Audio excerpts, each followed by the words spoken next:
If you're watching this video, chances are you're either considering buying a Polo and want to know how it holds up, or you're considering to buy a pre-worshipped car, or you want to know how well a German car holds up compared to Korean, Japanese, or American. In this video, we'll tell you everything you need to know about the Polo and if Volkswagen is the right brand for you.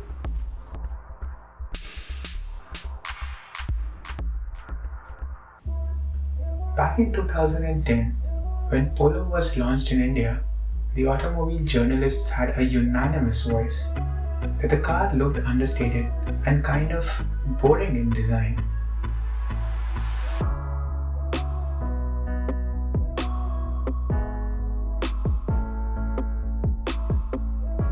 Well, the other cars in this segment, namely i20, Punto, and Jazz, had a lot more going on with their design.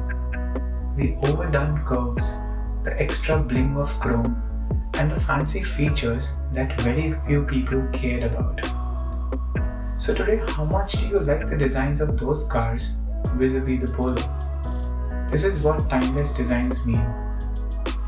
It's been almost 10 years and the car doesn't look as old as 10-year-old Jazz or Punto or i20.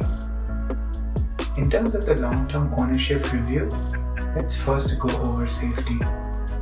The car comes with galvanized steel body and laser welded roof.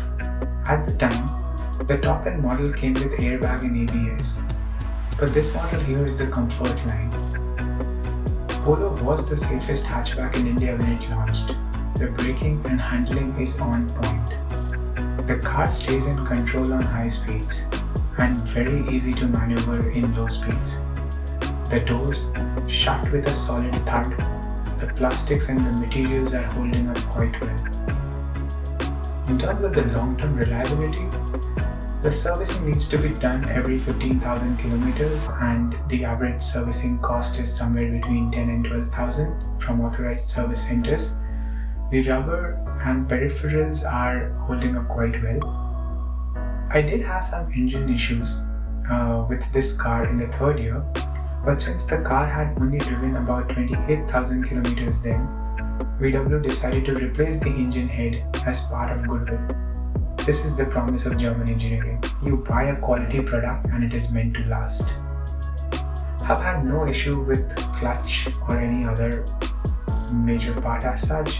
Only the usual parts like tires, brake pad and all needs replacement. In terms of practicality, Polo could have easily been the best-selling car under 10 lakhs, but it lagged in one area: rear space. And do you know why? Do you know why this car lacks in rear seat space? It is because the car has full-size engine bay and a generous boot size.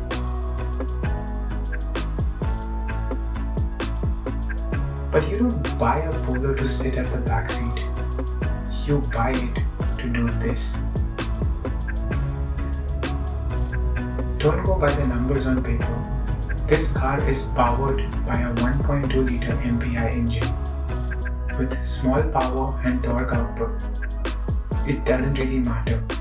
It is how this car drives. It is a wonderful package of comfort, sportiness and driving dynamics. It lets you be in control all the time. And when you are behind the wheel of this car, you can actually do some spirited driving. This car here has run for almost 59,000 kilometers in almost 10 years of ownership.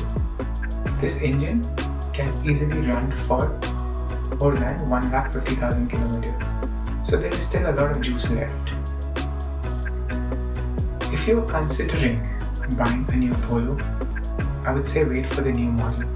That will be released soon, maybe by next year. If you are considering buying a pre-worshipped car, by all means do consider the Polo. And if you want to see German car versus others, well, now you know.